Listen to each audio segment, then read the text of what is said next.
President Donald Trump is imposing tariffs on trading partners right around the world, marking his strongest challenge to the existing global economic system. He announced a minimum 10% tariff on all exporters to the US and will also target around 60 countries with significant trade imbalances. For more, we're joined in the studio by Jesse Morse from Spadium Capital. Great to see you, Jesse. Thanks for having me. Everyone's been watching this, waiting for this. What's your initial thoughts?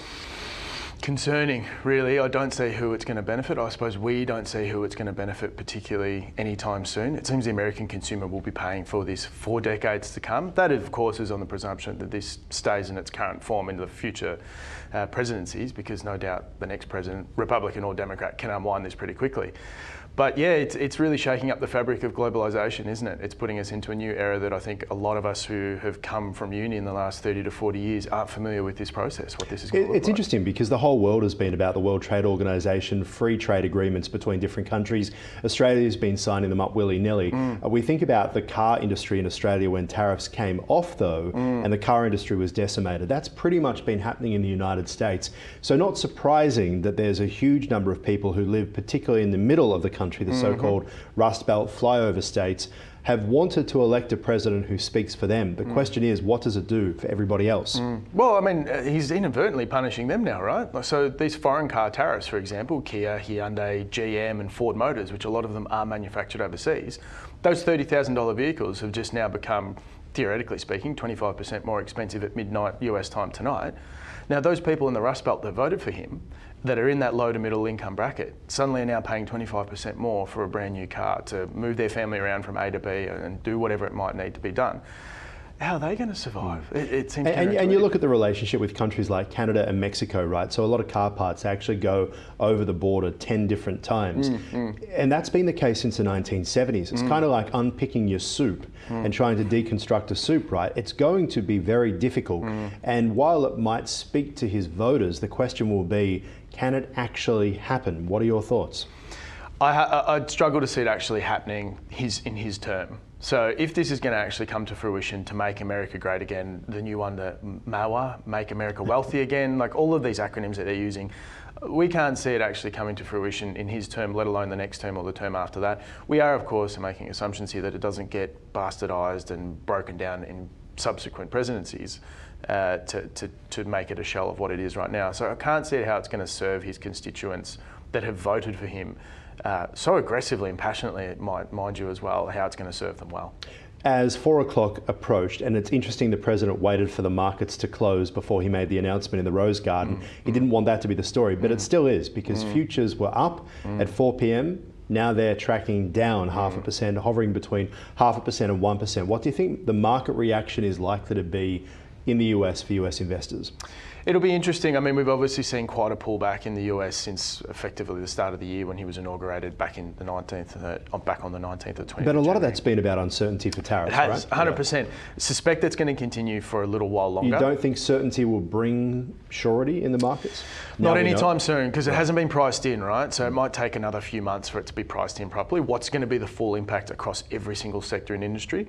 Where I think our focus now looks at is Asia's going to really be under a lot of pressure. We saw that there's significant tariff pressure on Vietnam, Indonesia, Cambodia, Malaysia. Well, he named them. He named Taiwan, them. Yeah, he's listed them. Thailand as well. Yeah. But really, it's about China, right? It's about China importing via Mexico. So China's been pretty smart building these factories in Mexico, and then Mexico has the trade agreement with the United States, and it's been a backdoor entry, which he obviously says, look how much money China has, look how little money the US has, this has to be fixed. I guess playing devil's advocate, and if we get away from the micro nature of it, what would be a worse situation? The United States having tariffs of 10% for the world to try and get that, what are we at, $34 trillion of debt? Deficit, yeah. Or the United States not being able to borrow anymore and to keep lifting that debt ceiling and then perhaps not being able to pay back their debt. That would be a disastrous situation for the global economy. And surely that's where things are going. But at the same time, I mean, the US has lifted the debt ceiling before. I dare say they'll do it again. The US is one of these beautiful beings that, and beautiful I say tongue in cheek, of course, it has this ability to just redefine the benchmarks to suit them. So attacking that, sure, makes sense in the immediate term, but over the long term, what's it going to mean for the US population? That's really, now whereas Australians are going to go, well, this is going to hurt, but at the end of the day, we're net exporters of agriculture, so we can still feed our people. We might now have a surplus of more food and bring down cost of living pressures here, which could be a good thing for us.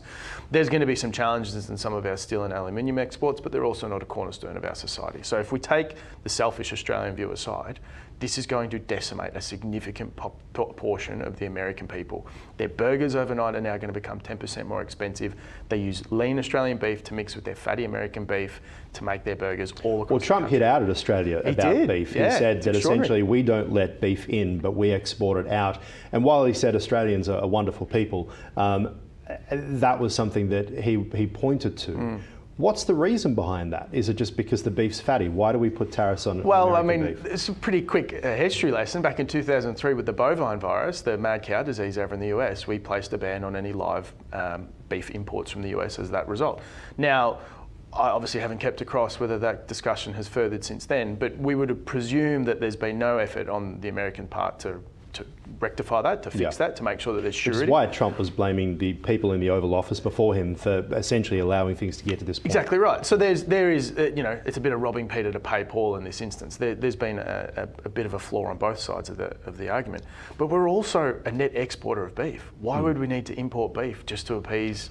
A really interesting one for me is Boeing. So if you think about the 787, so many of the parts of the Dreamliner are actually made overseas. The wings are made in China, in Japan, I should say. The leading edge is made around the corner here in Melbourne, in Fisherman's Bend. Big Boeing factory if you're going over the Westgate Bridge. Now, I wonder what happens to relationships like that, because all of a sudden they're going to have to be importing and having a tax on it. And is the idea that Boeing brings jobs back for manufacturing jobs to the US? The issue is, the reason that factory is there is because of an agreement between governments that if we keep buying Boeing planes, you have to build part of that here. It's why ANA, the Japanese airline, were the first to get the Dreamliners, because they were building them. My point being, it's a complex world for manufacturing. Does this oversimplify it? I think that's his intention. He has no regard for previous agreements that have been signed or been agreed upon by former leaders and premiers and prime ministers rather. I don't think there's really much care for it. He did announce all of the new organisations, or all of the organisations rather, that have announced significant investment into the US. Merck was one of them, Nvidia, SoftBank, etc., etc. He will do his best, no doubt, to support American-owned, run businesses, Boeing probably being one of them. They'll have an exemption that suits their needs and probably has little regard for us. Investors right now are obviously trying to work out which companies and which industries are the ones most likely to be impacted. We're hearing tech stocks in particular. Why is that? High growth margins, they tend to be obviously priced based on their ability to earn future revenues. They often have higher debt balances. We're probably not going to see a Federal Reserve cut anytime soon now, because this is probably going to artificially inflate inflation over in the US. So that's probably going to be a bit stickier for longer. I think what might be interesting is if we look at some of the US regional banks that are traditionally holding a lot more residential mortgages of the US population, especially in that Rust Belt, as we talk about.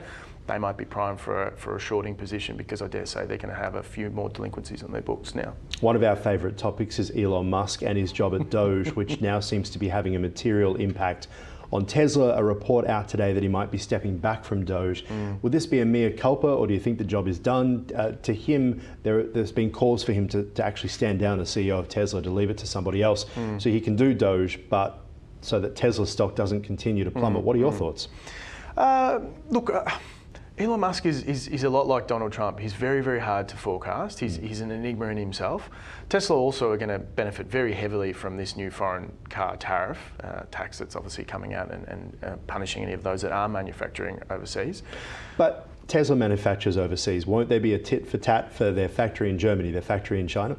I think with the relationship that Elon's got with Donald Trump at the moment, I dare say there's going to be another exemption that will suit Tesla and Tesla shareholders directly. If he has an incentive to onshore a lot of those that manufacturing back into the US, he'll do it at the drop of the dime. He's done it before, and he'll do it again. He's not as the CEO of Tesla, he's not averse to making those rash decisions. Obviously, we're now expecting a cavalcade of cars, foreign dignitaries arriving at the White House to plead their case as well. In Australia's case, it's been a bit of shock, right? Because President himself has said that we're one of the only countries in the world that has a trade deficit with the United States. We rely on them heavily for military. We rely on them heavily for technology as well. Do you think it's surprising that Australia's been caught up in this? Look, I mean, I didn't have it on my bingo card for 2025 that Australia would be caught up in a trade war with the US. Put it that way. So yes, I think it is surprising. I think the response, and we probably talked about this a fortnight ago, I think the response that we need to now see from our leaders, whether it's Labor or Liberal, is internalise and focus on Australia, because that's clearly going to have to be the focus for at least the next 4 years of Donald Trump's term. Internalise on how we can shore up our balance sheet as a country, what our country is going to look like in a post-US future, whether that's with them as an ally or no longer with them as an ally, not necessarily an enemy, but possibly just a bystander. And then I think, as we mentioned, looking at what we can do on a regional trade front, we might have to start shaking up a little bit closer with, say, China, for example, or Indonesia, the 250 million. That's such a good point. And is that where we go? So obviously through COVID, when trade was really difficult and there was a concern about how reliant we were on China, we were talking about opening up to other countries. India, the example, increasing our trade with the United States. That now is probably off the table.